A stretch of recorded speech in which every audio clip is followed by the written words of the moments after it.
10 seconds, 5 seconds.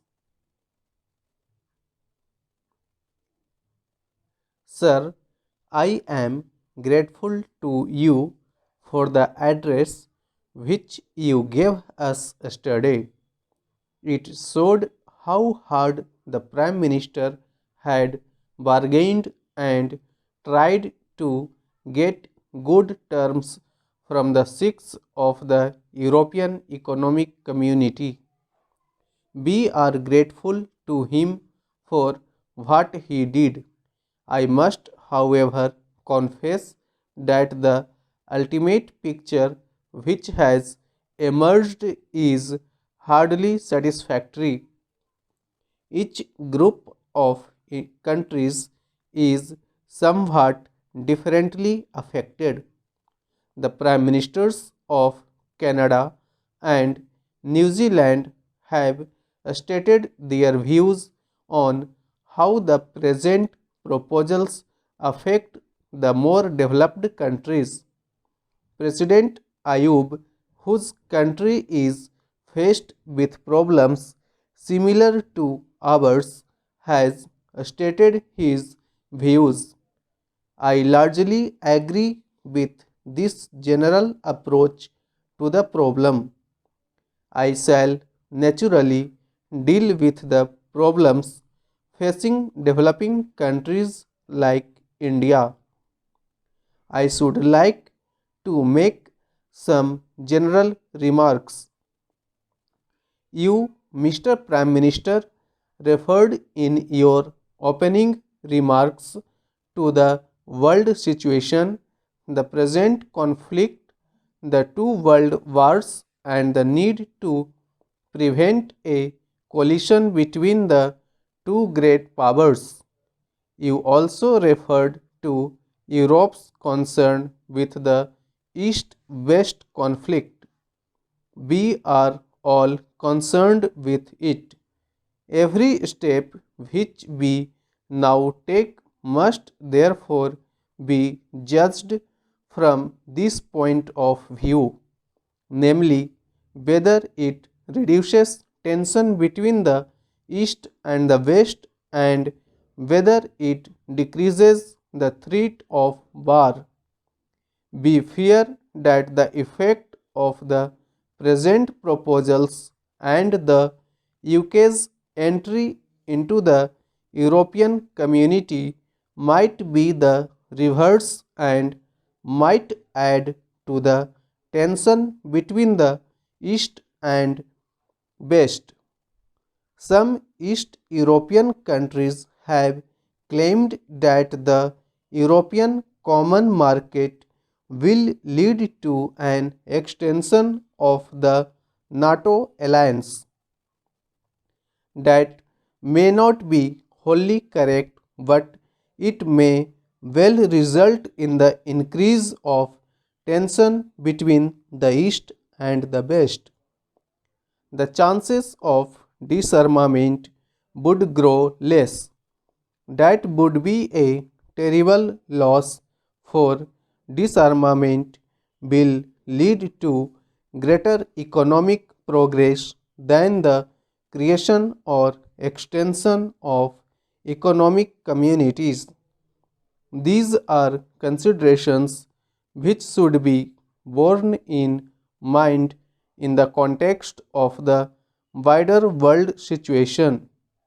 Coming to the present proposals, I should like to remind you, Mr. Prime Minister and other Prime Ministers, that there is need for a new approach of promoting a more healthy relationship between the developed and developing countries.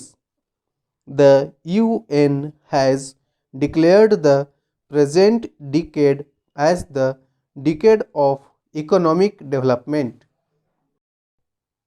Declarations have been made in GATT that immediate steps would be taken to fix terminal dates to relax tariff and other barriers and expand exports of the developing countries. Even some members of the six in their agreements with us in 1959 had agreed to practical measures for an increase in our exports, for example, of jute goods and cotton textiles to Germany. It was expected by us that as a result of a growing realization on their part that we could continue to import more and more from them only if we were able to export more and more, we would be able to work out trading arrangements to provide growing outlets for our products on the continent. This has been the general trend and approach.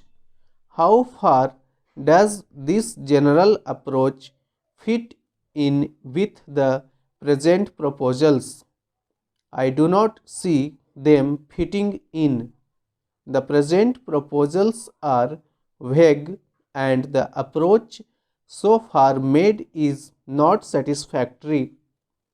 Comprehensive trade agreements are a good idea, but in the quest for what has been described as a balance of bargaining positions, the prospects of our being able to negotiate a really worthwhile agreement with the enlarged community seem to us to have been seriously prejudiced. The developing countries are struggling hard to raise the standard of living of their people and the levels of their production. It is impossible for us to export machinery and capital goods necessary for our development plans unless we can increase the level of our exports. We are grateful for the foreign aid, which is largely in the shape of loans and credits. These have to be paid back with interest. We can pay them back only through increasing our exports. There is no other way. We are in the middle of the third 5-year plan. The existence of trade links is important.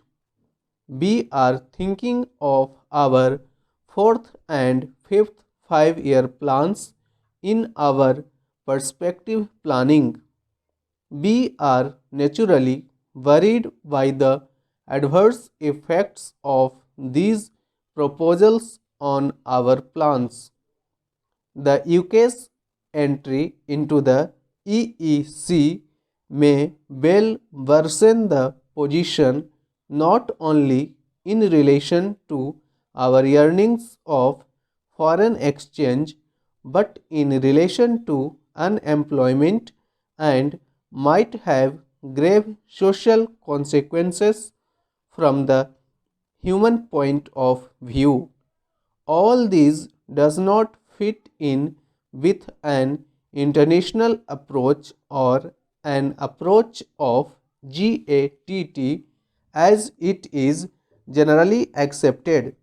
The accession of the United Kingdom to the EEC means some diminution of her sovereignty.